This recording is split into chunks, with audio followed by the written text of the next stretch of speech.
바울의 선교의 역사에 있어서 가장 중요한 지역이 세 곳입니다. 첫째는 빌립보, 두 번째는 에베소, 세 번째는 고린도입니다. 첫째로 어디? 빌립보. 두 번째는요? 에베소. 세 번째는요? 근데 바울이 가는 장소마다 도시가 뒤집어졌습니다. 이 한 해 동안 우리 성광교회 때문에 군산이 뒤집어졌으면 좋겠습니다. 성광교회 때문에 전라북도에 희망이 있었으면 좋겠어요. 근데 바울의 선교의 역사의 결과가 크면 클수록 마귀와 사탄과 악한 영의 역사도 반대 극부적으로 컸습니다.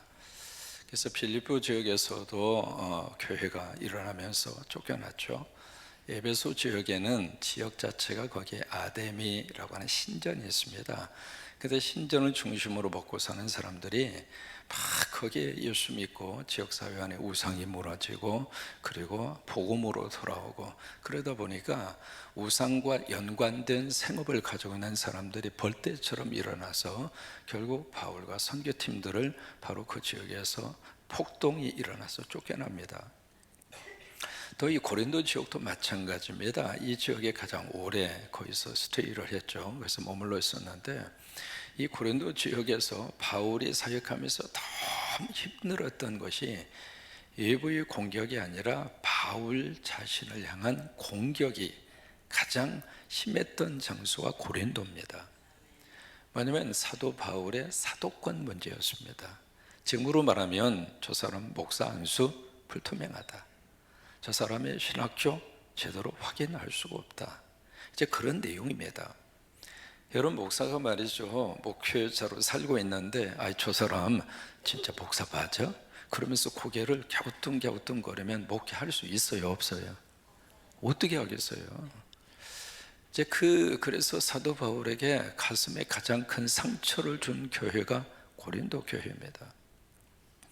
근데 참 이렇게 들여다보면서 느끼는 것이 그런 교회임에도 불구하고 바울이 고린도 교회를 버리지 않았습니다. 참 이게 목회자로서 교회를 향한 사랑의 마음이거든요. 그래서 끝까지 이 고린도 교회를 바울이 품습니다. 품는데 오늘 이제 고린도 후서가 왜 그렇게 쓰여지게 됐는가, 이유가 있습니다. 그 중에 고린도 후서 1장을 20절만 여러분들 읽으셨는데, 이제 그 당시에 예루살렘 교회 흉년이 들었죠. 사도행전 강의에 들으시면서 아마 들으신 내용입니다. 그래서 예루살렘 어머니 교회가 흉년이 들어서 너무 힘들어요. 주변에 있는 이쪽에 아시아를 중심으로 세워진 개척 교회들이 어머니 교회가 힘든데 우리가 이룰 수는 없다 해서 십시일반에서 다 헌금을 모아요. 여러분, 이게 하나님 안에서 갖는 형제에 대한 사랑입니다. 옆에 있는 분이 힘들어하면 나도 같이 이렇게 도움을 줄 수 있는 것은 없는가? 옆에 있는 분이 뭔가 어려움 속에 있을 때 내 손을 펼 수 있는 것은 없는가? 이 한 해를 사는 동안 성광교회 식구들이 이런 은혜가 있었으면 좋겠어요. 그래서 쭉 여러분 뒤에 성도들의 사업장을 실어놓는 이유가 있습니다. 여러분 홈페이지에 들어가서 보시면은 업종별로 쭉 해서 상호 그리고 전화번호 왜 썼느냐면 믿는 사람끼리 좀 챙기라 이거예요. 왜 아멘도 아니에요. 내가 내 식구 챙기지 않으면 누가 챙겨줘요? 서로 챙겨주세요.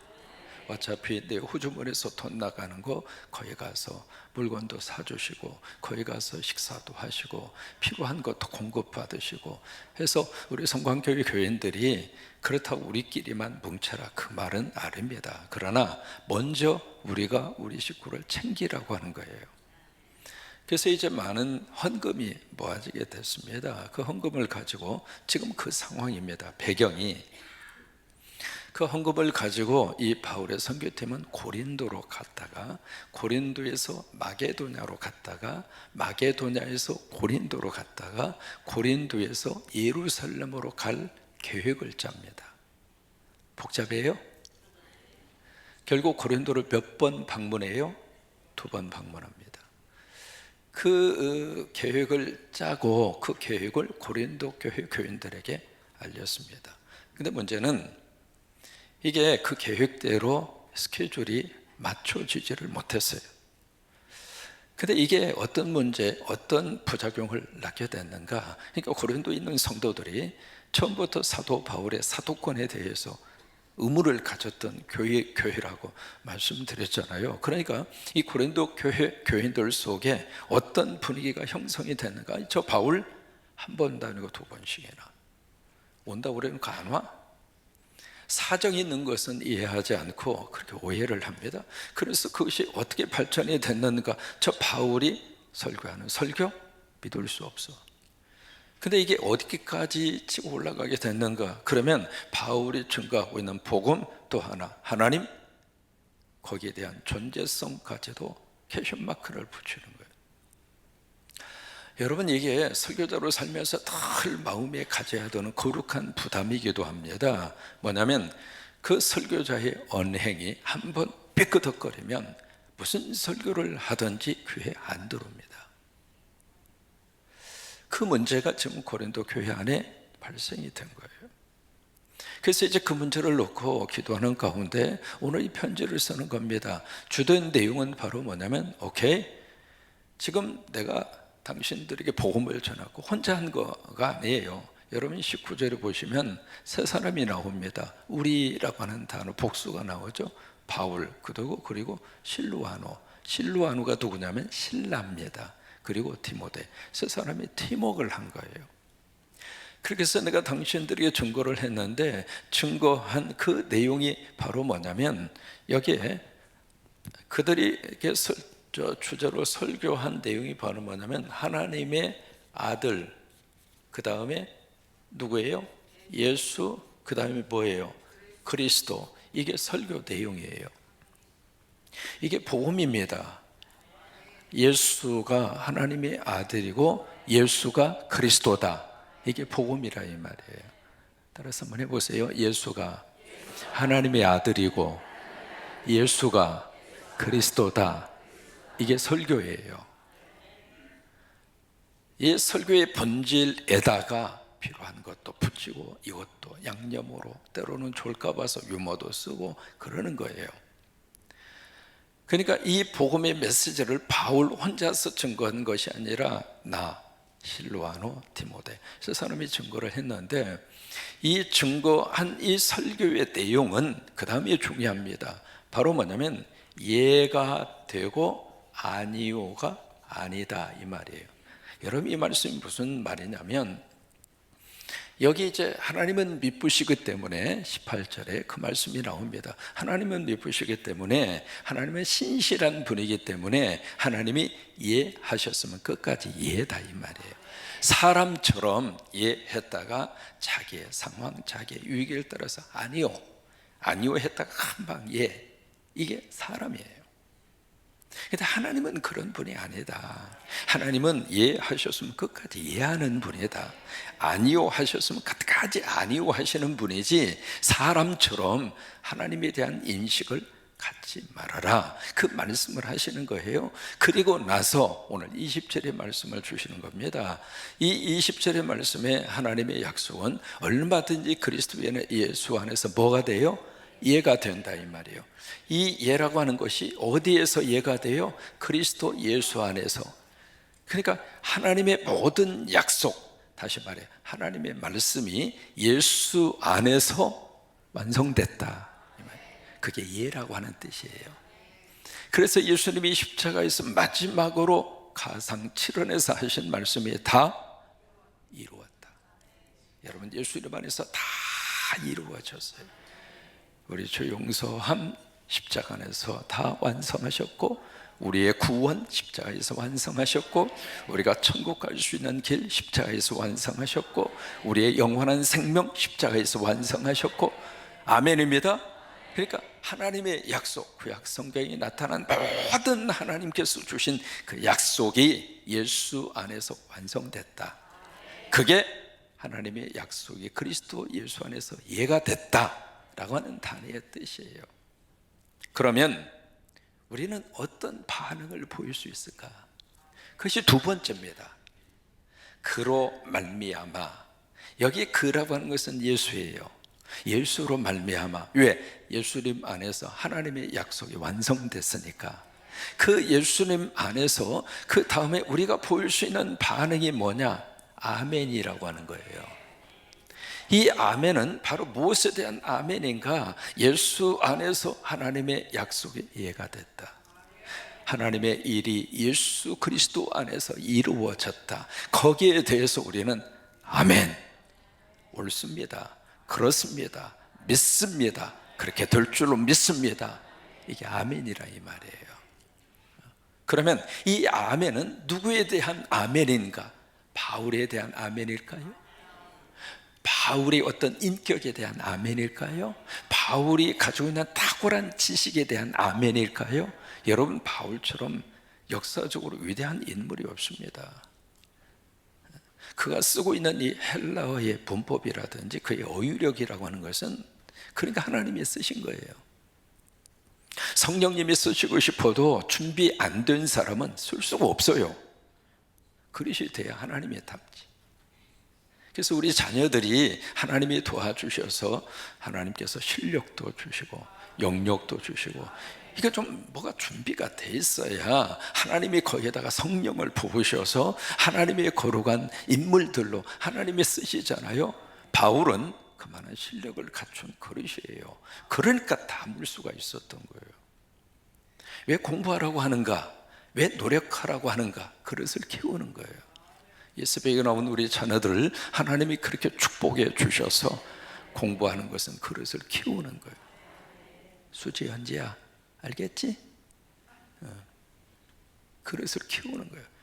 학생 시절에 그릇을 키우지 않으면 나이 들어서는 그릇 키우는 게 힘들어요. 근데 그릇을 키우는 것만큼 하나님이 거기에 담아주시거든요. 바울이 그랬어요. 그만한 그릇이기 때문에 그만큼 성령님이 그를 들어 쓰신 거예요. 쓰시게 됐는데 바울의 그 실력에 대해서 우리가 아멘하는가? 아니에요. 우리가 아멘할 수 있는 대상은 누구냐면 예수예요. 왜 예수에 대해서 우리가 아멘하는가? 하나님이 하시고자 하는 그 일을 완성시키신 분이니까. 그러면 우리가 예수에 대해서 아멘하면 하나님의 거룩한 그 완성된 그 일이 내 거가 된다 이 말이에요. 아멘. 그래서 우리가 십자가에 대해서 아멘하잖아요. 내 십자가가 되는 거예요. 부활에 대해서 아멘하잖아요. 내 부활이 되는 거예요. 우리 찬양에 대해서 아멘 하잖아요. 제사장의 축복이 내 거가 되는 거예요. 설교를 들으시면서 여러분들이 나에게 은혜가 되고 그 말씀이 내 안에 이루어졌으면 좋겠어요. 아멘이라고 하는 단어의 뜻이 그런 뜻이잖아요. 그렇게 될 줄로 믿습니다. 그렇게 이루어지기를 바랍니다. 내가 거기에 대해서 동의를 합니다. I agree with you. 당신에 대해서 내가 동의를 합니다 라고 하는 그런 뜻을 가지고 우리가 고백하는 믿음의 고백이 아멘이란 말이에요. 그러니까 아멘하면 그것이 내 거가 되니까. 그래서 그로 말미암아 아멘하여 누구에게 영광을 돌려요? 하나님에게 영광을 돌립니다. 왜 그럴까요? 하나님의 일이 예수 안에서 이루어진 것을 내가 믿으면 누가 기뻐하는가? 하나님이 기뻐하니까. 그래서 아멘하면 하나님이 영광을 받으신다고 하는 거예요. 여러분이 아멘이라고 하는 말, 영어로는 에이멘이라고 합니다. 이게 히브리어도 아멘이고요, 헬라어도 아멘이고요, 한국말도 아멘이고요, 미국 사람들도 에이멘 그렇게 발음하면서도 때로는 아멘 똑같이 발음해요. 이렇게 신기하지 않아요? 모든 언어를 통해서 똑같은 발음으로 발음할 수 있는 몇 가지 되지 않는 단어 중에 하나가 아멘이에요. 아멘. 여러분, 우리 기독교는요, 아멘으로 시작해서 아멘으로 끝나요. 우리 기도할 때 마지막 무엇으로 끝나요? 아멘. 예수님의 이름으로 기도합니다. 아멘. 성경이 뭘로 끝나요? 아멘으로 끝나요. 계시록 22장 마지막 아멘, 주 예수의 오시옵소서. 그러니까 이 아멘을 참 어떤 분이 기가 막히게 그렇게 표현을 했어요. 하늘과 땅의 입맞춤이 아멘이다. 저는 그 표현 자체가 참 마음이 그렇게 와닿았습니다. 하늘과 땅의 입맞춤이 아멘이라고 하는 거예요. 그래서 이 아멘 속에 하나님의 영광이 들어있고, 아멘 속에 그리스도에 대한 믿음이 담겨있고, 아멘 속에 성령의 거룩한 역사의 은혜가 아멘 속에 담겨 있습니다. 우리 성광교회는 아멘을 하나님 앞에 많이 바쳐지는, 이게 마치 설교자 추임새, 기분 맞추는 추임새로 하는 아멘이 아니고, 여러분 그런 아멘은 100번 해도 아무 은혜가 되지 않아요. 그런데 아버지의 말씀이 증가되고 하나님의 말씀이 선포되고, 그리고 설교자를 통해서 나에게 주시고자 하는 그 말씀이 내 영혼의 감동으로 밀려왔을 때, 그때 내 믿음의 고백으로 아멘 하면 그 아멘이 내 삶 속에 축복으로 오더라 이 말이에요. 그런 의미에서 여러분들의 아멘이 많아지시기를 바랍니다. 기도를 들으면서도 아멘. 어떤 분은 평생 신앙생활 하면서도 아멘조차도 용기 있게 못해가지고 표정을 보면 여기까지는 하는 것 같아. 근데 체면이 아멘을 자꾸 눌러. 특히 우리 기장교회가 아멘에 대해서 참 인색해요. 마치 아멘 하면 설교자 이렇게 띄워주는 것으로 착각하고, 아멘 하면 마치 설교자 비유 맞추는 것처럼, 모르겠어요. 우리 기장의 분위기가 왜 그렇게 형성이 됐는지 모르지만, 저는 이제 평생, 전 고등학교 시절부터 기장교회에 나갔어요. 전주 성광교회. 성광교회에서 신앙생활에서 군산 성광교회 와서 목회를 끝내요. 참 묘해요. 그래서 늘 마음속에 제가 이민 목회도 하고, 그러다 보니까 교단을 초월해서 여기저기, 제가 이민 목회할 때는 부흥 강사로 많이 다녔어요. 근데 한국에 오면서부터는 내가 목회에 전혀 말이라, 그래서 이제 거의 안 가요. 오라는 데도 없고 안 가. 내가 그때 교단을 초월해서 이렇게 다니면서 느낀 거가 참 아멘이 인색하다. 내가 전주에 오면서요, 그 교회에서 은퇴하시는 김홍남 목사님에게 첫 번째 물은 질문이 있습니다. 목사님, 왜 여기 아멘 좀 해요? 그랬더니 내가 좀 연습 많이 시켰어. 그래서 그때도 새벽기도 총진군 사순절, 그때 처음으로 강대상에 딱 섰는데, 딱 분위기를, 여러분 이 강대상에 딱 이렇게 서면은요, 뭘 느끼느냐면 목회자들은 영적 기운을 느낍니다.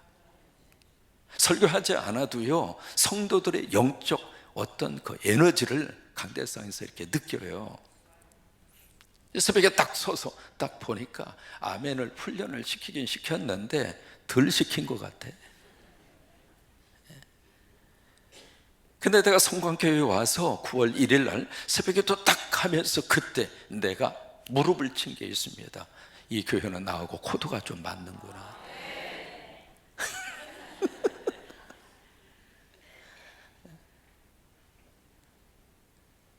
각 교회마다 영적 흐름이 있어요. 흐름이 있는데, 이게 아멘이 크고 작고를 가지고 어떻게 믿음을 평가할 수 있겠습니까? 평가하는 게 아닙니다. 다만 은혜를 사모하는 성도들의 반응이 아멘으로 나오더라고요. 그러니까 이게 여러분, 호산나가 찬양을 다 끝나고 나서 성도들이 아멘 하면은 행복해요, 불행해요? 왜 그래요? 내 안에 있는 예수와 아멘 하시는 여러분들이 예수가 만나니까 행복한 거예요. 내가 노래를 잘하고 내가 이번에 화음을 잘 맞춰서 끝내주고 했다, 그래서 행복한 게 아니에요. 이 아멘은 내 안에 예수가 있을 때 터져 나오는 게 아멘이에요.